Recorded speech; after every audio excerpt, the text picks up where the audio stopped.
পারি না, এজন্য তোমরা আমার সেবা করো না, তোমরা আমার নিকটে আসো না। আমি খাবার খাইতে পারি না, আমাকে তোমরা খাবারও খাওয়াও না, নিকট আত্মীয়ের হক তোমরা আদায় করো না, ইহসানও করো না। ওরে জগৎবাসী, আর করতে হবে না, করতে হবে না, তাড়াতাড়ি তোমরা চলে আসো। রে জগৎবাসী শুনো, খোদার কসম করে বলছি, ও জগৎবাসী, যখন আমি আমার জাদুমণিকে ছোট সময় কুলে নিয়ে দুধ পান করাতাম, আমার জাদুমণির শরীরের গন্ধ আমার নাকের মধ্যে আসতো। আমি যখন জামা কাপড় গুলো নাকের মধ্যে লাগাইতাম, ওই জামা কাপড় থেকে আমার জাদুমণির শরীরের গন্ধ আমার নাকে আসতো। রে বাবা প্রতিবেশী শুনো, আজকে দেখি রে ওই জলম দুঃখী সাগরের দুলালের গন্ধ আমার নাকে লাগলো। জুড়ে বলি মারহাবা। মাগো তোমার মতো লই না কেহ আমায় কুলে টানি, আঁচল দিয়ে মুছে না কে,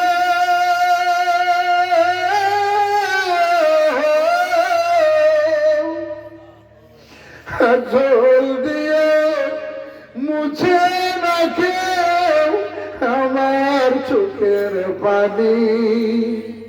হাইরে মা জননী আমার, হাইরে মা জননী আমার। দৃঢ় বিশ্বাস এখানে যারা আছেন, যাদের মা নাই, হয়তো তার ভিতরের যন্ত্রণাটা কেউ দেখতে পাচ্ছে না, তার অন্তরের হাহাকারটা কেউ অনুভব করতে পারতেছে না।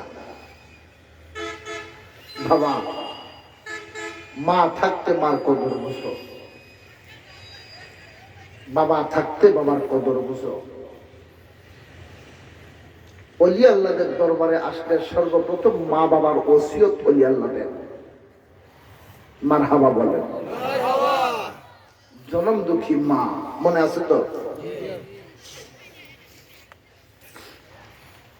চোখে দেখে না, কানেও শুনে না।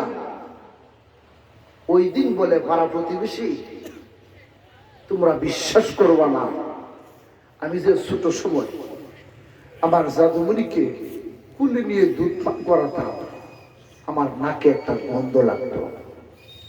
আমি যখন তার জামা কাপড়গুলো হাতে নিতাম, আমার নাকে একটা গন্ধ লাগতো। আজকে দেখি আমার নাকে ওই ছোট সময়ের গন্ধটা লাগছে। এতে মনে হয় আমার সন্তান বাতাস যে দিক থেকে আসছে ওই দিকে আছে। সুবহানাল্লাহ। পাড়া প্রতিবেশী গেলেন, হ্যাঁ ঠিকই, একজন পুরুষ দাঁড়িয়ে রয়েছে, একটা মেয়ে লোক দাঁড়িয়ে আছে, মুরব্বী মানুষ দাঁড়িয়ে আছে। ছেলেটা গিয়া এই আবর্জনা যুক্ত, দুর্গন্ধ যুক্ত, ময়লা যুক্ত শরীরের কদমে জড়াইয়া ধরলেন। তখন গর্ভধারণী বলে, ও সন্তান জাদুমণি, তোমার জায়গা আমার পায়ে না, তোমার জায়গা আমার বুকে। জোরে বলেন সুবহানাল্লাহ। মা, আমি তোমার কাছে এসেছি, আমি ভুল করেছি, বেয়াদবি করছি, আমি তোমরা ইহসান করতাম পারছি না। সূরাতুন নাহলের 90 নম্বর আয়াতের 2 নম্বর আদেশ মনে আছে তো? আমি ইহসান করতাম পারছি না, এজন্য মা আমার 40টা বছরের হজ হলো না, বা আমার ইহসান তুমি করলেই কি না করলেই কি, আমি তো মনে কষ্ট নাই, আমি তোমারে ক্ষমা করে দিলাম। কিন্তু তোমার বাবা তোমার কথা বলে বলে অন্ধ হয়ে দুনিয়া থেকে বিদায় নিয়ে গিয়েছে। বাবা, তোমার বাবার কাছ থেকে ক্ষমা নিবে কেমনে? তোমার বাবা তো এখন জমিনে নাই, তোমার বাবা তো কবরের মধ্যে ঘুমাচ্ছে। জোরে বলেন আল্লাহু আকবার।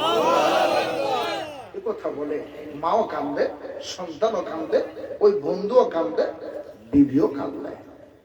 এখন আমি কি করব? এখানে আপনারা যারা আছেন অনেকেরই বাবা নাই, ভুলবশত হুজুর আমি আমার বাবার সাথে রাগ করেছি, আমি আমার বাবারে খাবার দেই নাই, আমি আমার বাবার সাথে অনেক ক্রোধ করেছি, আমি আমার বাবার কথাগুলো মানতাম না, অবাধ্য হয়েছি, আমি আমার বাবার বাধ্যগত সন্তান ছিলাম না, অবাধ্য সন্তান ছিলাম।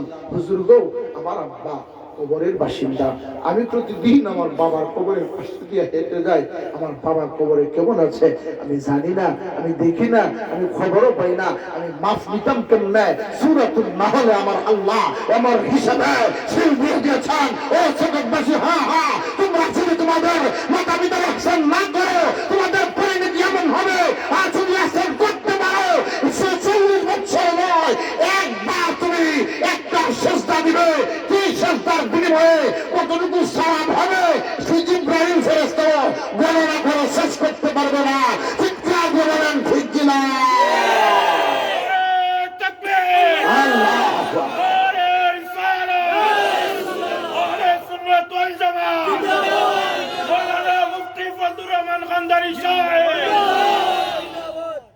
এই জন্য ভাইরা আমার, বন্ধুরা, আমি সূরাতুন নাহলের 3টা আদেশ আল্লাহ করেছেন, 3টা আদেশের মধ্যে 2টা আদেশ আলোচনা করেছি, বিগত একটা আদেশ রয়ে গেল, সময়ও অনেক হয়ে গেল।